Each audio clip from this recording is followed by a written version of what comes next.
Let's talk about traffic in Cochrane, because depending on who you ask, it's either not that bad or it's absolutely brutal. So what's the truth?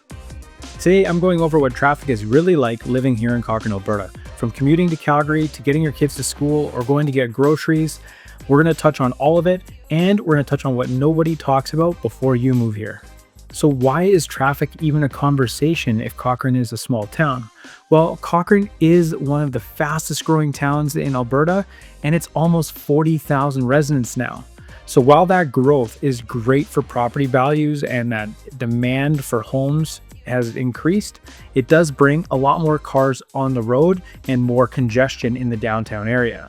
And with those extra cars on the road and the main commute to Calgary having really two routes of Highway 1A and Highway 1, it funnels a lot of that traffic into just two main feeder routes into Calgary. And so with all that commuter traffic being broken into only two main roads into Calgary, it does cause some congestion at those peak hours.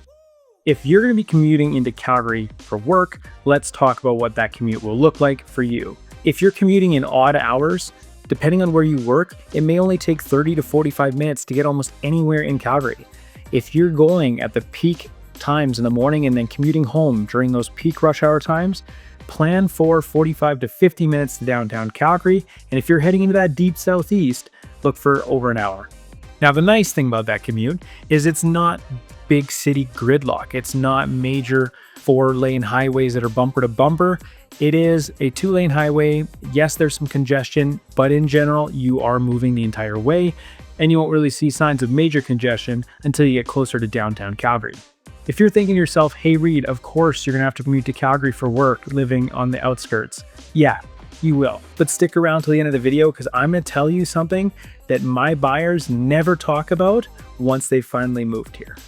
Moving on, let's talk about that traffic inside of Cochrane. This is where people are really pleasantly surprised. Regardless of the time of day, getting from any one community to another inside of Cochrane usually only takes about 10 or 15 minutes, including getting down to your groceries. That is one of the big conveniences of living in a smaller town. You can get almost anywhere in under 20 minutes. Now that the Highway 1A and Highway 22 intersection is almost fully done, there's really only two main pinch points when it comes to traffic here in Cochrane, Alberta, and let's talk about them. One of them is Highway 22 coming down from Rivercrest, Fireside, Riverview, and coming from Highway 1 heading north into Cochrane. As you get down to the base of that hill, right before you cross the Bow River, that bridge narrows down to only one lane, and that traffic coming in, especially in the afternoon commute, is quite concentrated, and it can take quite a while to get across that bridge. Now, there is plans to expand Highway 22, but that is coming in the future, and because it is a main highway, that is a provincial upgrade, not a town upgrade, so it will take provincial funding to make that happen, so I wouldn't expect it in the next couple of years. The other pinch point, and this I'm talking about what would affect everybody in Cochrane, would be getting caught by a train.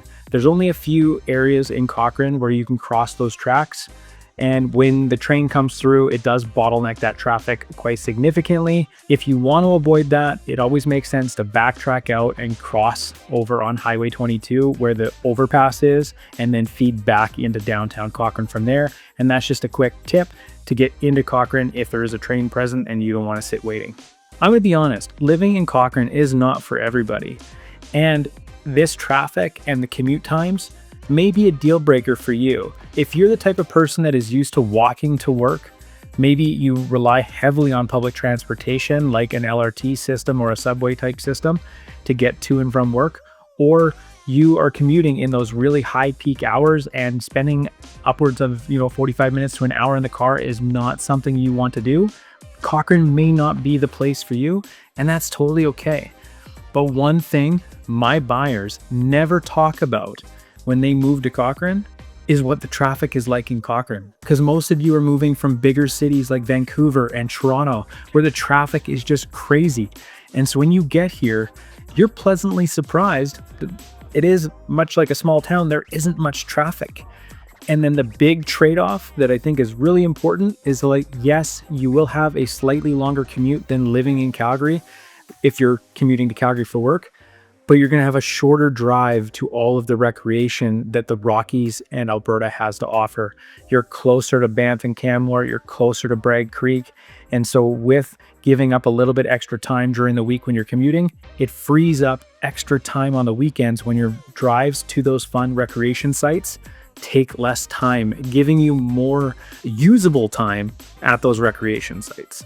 If you're thinking of moving to Cochrane, Alberta, and you're looking for honest advice of what it's really like living in Cochrane, Alberta and the surrounding areas, and you want to cut through some of that social noise, I help people every day move from BC, move from Ontario, move from Manitoba into this province and help walk them through what it's like living here. On the channel, there's plenty of community tours showing you all the communities here in Cochrane, pros and cons of living here, a ton of information. If you like these videos and you want to follow along for more information, I really encourage you to hit like, hit subscribe. If you want to get a hold of me and see what this means for you and your move, my information is on the screen right now. And of course, it is in the description of the video. Reach out if you have any questions. I'd love to chat with you. And until next time, I will see you in the next one.